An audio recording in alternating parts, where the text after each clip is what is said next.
Hello students, আমি Moumita ma'am. আশা করি তোমরা সকলে খুব ভালো আছো। Welcome back to our channel. Students, আজকে আমি তোমাদের সেকেন্ড সেমিস্টার মেজর ইংলিশ থেকে ইডিপাস দ্য কিং যে ড্রামাটা রয়েছে সেখান থেকে কয়েকটা ইম্পর্টেন্ট 6 মার্কসের কোয়েশ্চেন নিয়ে আলোচনা করব, যেগুলো তোমাদের এক্সামের জন্য ইম্পর্টেন্ট। তোমাদের এগুলো পড়লেই তোমাদের এক্সামে তোমরা কিন্তু কমন পেয়ে যাবে, ঠিক আছে? সেই হিসেবেই করা আছে, সব কোয়েশ্চেনগুলো দেওয়া আছে। তো ক্লাসটি শুরু করার আগে বলে রাখি যে আমাদের অনলাইন ক্লাস কিন্তু চলছে অ্যাজ ইউজুয়াল। তোমরা যারা আমাদের কাছে এখন অ্যাডমিশন নিতে চাও তারা আমাদের হেল্পলাইন নাম্বারে যোগাযোগ করতে পারো। আমাদের হেল্পলাইন নাম্বার রয়েছে দুটো, একটা হচ্ছে 6295916282, আর একটা হচ্ছে 7076398606। আমাদের পুরো কোর্স ফি রয়েছে 999 টাকায় এবং আমাদের ডিউরেশন হচ্ছে কোর্সের 6 মাস। তোমরা যারা এখন অ্যাডমিশন নেবে তোমাদেরকেও কিন্তু সেম অ্যামাউন্টটাই পে করতে হবে এবং তোমরা সব নোটসগুলো একেবারেই পেয়ে যাবে। তোমরা হয়তো অনেকেই জানো যে তোমাদের এক্সাম খুব সম্ভবত পিছিয়েছে, তো তোমরা পড়ার আরেকটু সময় পেয়েছো। যারা অলরেডি পড়ছো আমাদের কাছে তারা রিভাইজ করারও টাইম পাচ্ছ, আর যারা ভাবছো যে অ্যাডমিশন নেবে তারা দেরি না করে ঝটপট আমাদের হেল্পলাইন নাম্বারে যোগাযোগ করে যুক্ত হয়ে যাও, ঠিক আছে? চলো ক্লাসটা শুরু করি। দেখো, তোমাদের আমি মোট 15টা কি 16টা হচ্ছে 6 মার্কসের কোয়েশ্চেন দিয়েছিলাম ইডিপাস দ্য কিং থেকে। সেখান থেকে মোস্ট ইম্পর্টেন্ট 8টা কোয়েশ্চেন নিয়ে আজকে আলোচনা করবো, ঠিক আছে? যেগুলো পড়লে তোমাদের আশা করি তোমরা বাকিগুলো লিখতে পারবে এবং এর বাইরে তোমাদের কোয়েশ্চেন যাবে না, ঠিক আছে? তো দেখো, প্রথমে 1 নম্বরে রয়েছে how did Oedipus become king of Thebes, মানে ইডিপাস কিভাবে থিবিসের কিং হয়, ঠিক আছে? দেখো, এই কোয়েশ্চেনটা এভাবেও আসতে পারে যে মনে করো যে এভাবে বলতে পারে যে ইডিপাস কিভাবে হচ্ছে থিবিসকে রক্ষা করে বা থিবিসের মানুষদেরকে উদ্ধার করেছিল ওই ভয়ানক রাক্ষসটার হাত থেকে, ঠিক আছে? তো ওই কোয়েশ্চেনটার এটা কিন্তু কোয়াইট সিমিলার, মানে এদের অ্যান্সারগুলো সেমই হবে। ইডিপাস কিভাবে কিং হয় আর ইডিপাস কিভাবে হচ্ছে বাঁচায় ওই থিবিসের মানুষদের, দুটা কিন্তু অ্যান্সার সেম। তো এভাবে তোমাদের ঘুরিয়ে দিতে পারে, ঠিক আছে? খুব সম্ভবত এভাবেই তোমাদের আসতে পারে যে কিভাবে ইডিপাস থিবিসের কিং হয়েছিল, ঠিক আছে? আচ্ছা, তারপর দেখো 2 নম্বরে রয়েছে what message did the Messenger bring. এখানে না করিন্থিয়ান মেসেঞ্জারটা হবে, এটা আমি লিখতে ভুলে গেছি। যে করিন্থের যে মেসেঞ্জার ছিল, অর্থাৎ ইডিপাস আগে যেখানে থাকতো থিবিসের কিং হওয়ার আগে, সেই করিন্থের যে মেসেঞ্জার সে কি মেসেজ নিয়ে এসেছিল, ঠিক আছে?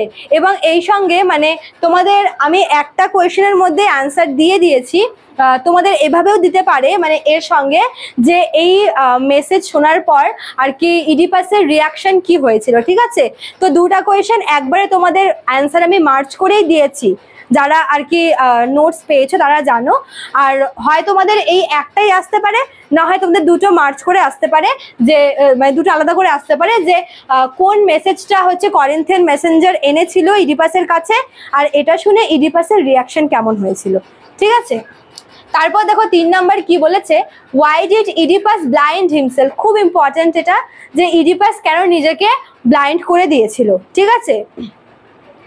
তারপর দেখো 4 নম্বরে বলেছে what is the reaction of Jocasta on hearing the truth, মানে এই যে ইডিপাসের যে আসল আইডেন্টিটি সেটা যখন আর কি যখন আর কি সত্যিটা সবার সামনে আসে, মানে ইডিপাসের আসল পরিচয় শুনে জোকাস্টার রিয়াকশন কেমন হয়েছিল, জোকাস্টার ওপর এই যে সত্যিটা সেটা কিরকম এফেক্ট ফেলেছিল জোকাস্টার ওপর, এটা কিন্তু তোমাদের আসতে পারে, ঠিক আছে?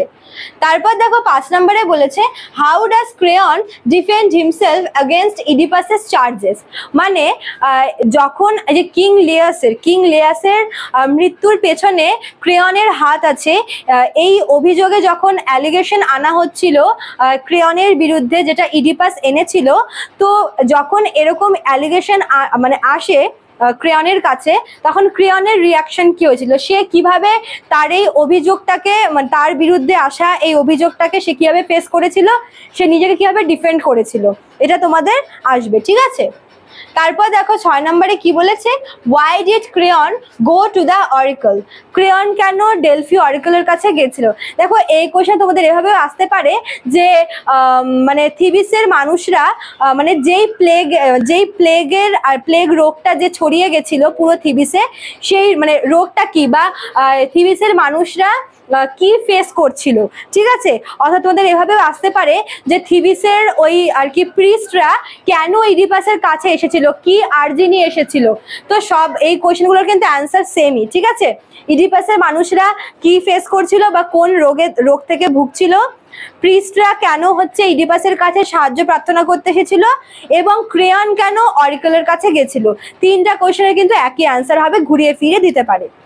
দেখো এর সঙ্গে আরেকটা দিয়েছি যে what message did crayon bring from Delphi oracle. Crayon যে ডেলফি অরিকলের কাছে গেল, সেখান থেকে অরিকলের কাছে কোন মেসেজটা নিয়ে এসেছিল, এটা কিন্তু তোমাদের আসতে পারে, ঠিক আছে। আচ্ছা, তারপর দেখো 7 নম্বরে, এটাও ইম্পর্টেন্ট তোমাদের, হাউ ওয়াজ লেয়াস কিল। কিং লেয়াস অর্থাৎ ইডিপাসের বাবা বা ফর্মার কিং অফ থিবিস, তিনি কিভাবে মারা যান, এটা কিন্তু তোমাদের দিতে পারে, ঠিক আছে। আর এর সঙ্গে তোমাদের এটাও তোমরা জেনে রেখো যে এই যে কিং লেয়াসের যে মার্ডারার, তাকে ধরার জন্য, তাকে খোঁজার জন্য ইডিপাস কি কি করেছিল, ঠিক আছে। আচ্ছা, আর এখান থেকে তোমার লাস্ট যেটা তোমার রয়েছে সেটা হচ্ছে why did Tiresias refuse to tell the truth.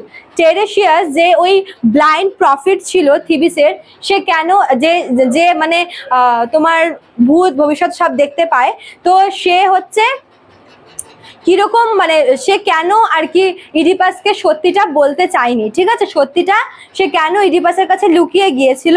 আর ওর সঙ্গে তোমাদের আছে যে হোয়াট ওয়াজ হিজ ফাইনাল ওয়ার্ডস। প্রথমে তো সে কিছু বলতে চাচ্ছিল না, তো কেন বলতে চায়নি সেটা তোমাদের এখানে চেয়েছে। আর সেই সাথে ইডিপাসকে বলা তার শেষ কথাগুলি কি ছিল, ঠিক আছে, এটাও তোমাদের কিন্তু দিতে পারে। তো এই 8টা ছিল তোমাদের ইডিপাস থেকে 6 মার্কসের ইম্পর্টেন্ট কোয়েশ্চেন। তোমরা এগুলো দেখে যাও, তোমাদের এর বাইরে কোয়েশ্চেন আশা করি যাবে না। খুবই ইম্পর্টেন্ট এই কোয়েশ্চেনগুলো। আশা করি তোমাদের ভিডিওটি হেল্পফুল হবে। ভালো লাগলে অবশ্যই লাইক, কমেন্ট, শেয়ার করবে। দেখা হচ্ছে নিউ ক্লাসে। Thank you.